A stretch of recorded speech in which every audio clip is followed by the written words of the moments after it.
Praise the Lord. സ്നേഹമുള്ളവരെ, ഇന്ന് നാം ചിന്തിക്കുന്നത് സങ്കീർത്തനങ്ങൾ 34-ൽ 12-13 തിരുവചനങ്ങളാണ്. ജീവിതം ആഗ്രഹിക്കുകയും സന്തുഷ്ടമായ ദീർഘായുസ് അഭിലഷിക്കുകയും ചെയ്യുന്നുവോ?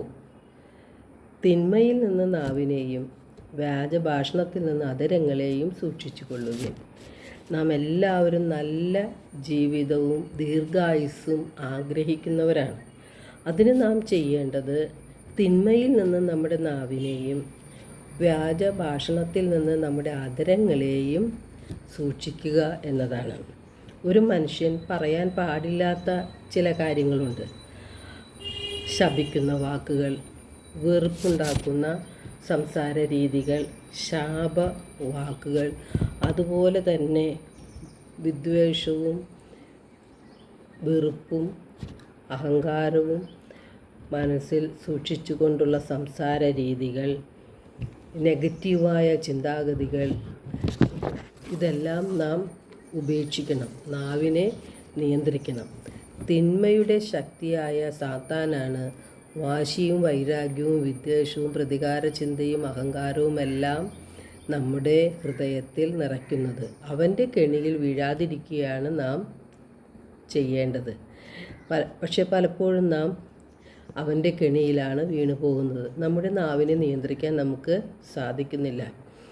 സാത്താൻ വരുന്നത് നമ്മെ നശിപ്പിക്കുവാനും നമ്മുടെ ആത്മാവിനെ അവൻ്റേതാക്കി മാറ്റുവാനുമാണ് അവൻ ശ്രമിക്കുന്നത്. അപ്പോൾ നമ്മുടെ ഹൃദയത്തിൽ വെറുപ്പും വൈരാഗ്യവും പ്രതികാര ചിന്തയുമാണെങ്കിൽ നമ്മുടെ അധരങ്ങളിൽ നിന്ന് വരുന്നതെല്ലാം നെഗറ്റീവായ ശക്തിയാണ് പുറത്തു വരുന്നത്. കാരണം ഹൃദയത്തിൻ്റെ നിറവിൽ നിന്നാണ് അധരം സംസാരിക്കുന്നത്. ഹൃദയത്തിൽ നന്മകൾ സൂക്ഷിച്ചാൽ നമ്മുടെ അധരങ്ങളിൽ നിന്ന് നല്ല വാക്കുകളാണ് പുറത്തു വരിക.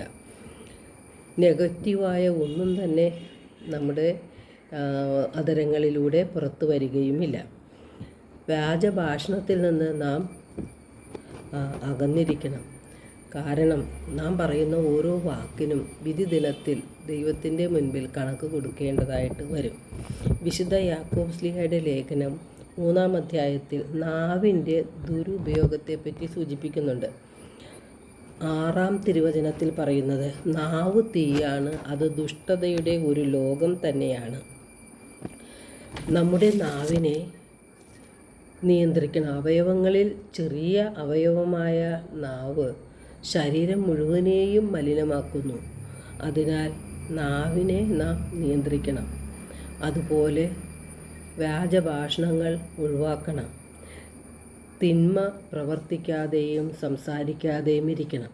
പരദൂഷണവും കുറ്റം വിധിക്കലും ശാപവാക്കുകളും വെറുപ്പുളവാക്കുന്ന കാര്യങ്ങളും നാം ഒഴിവാക്കണം. അപ്പോൾ മാത്രമേ നല്ലൊരു ജീവിതം നമുക്ക് ലഭിക്കുകയുള്ളൂ.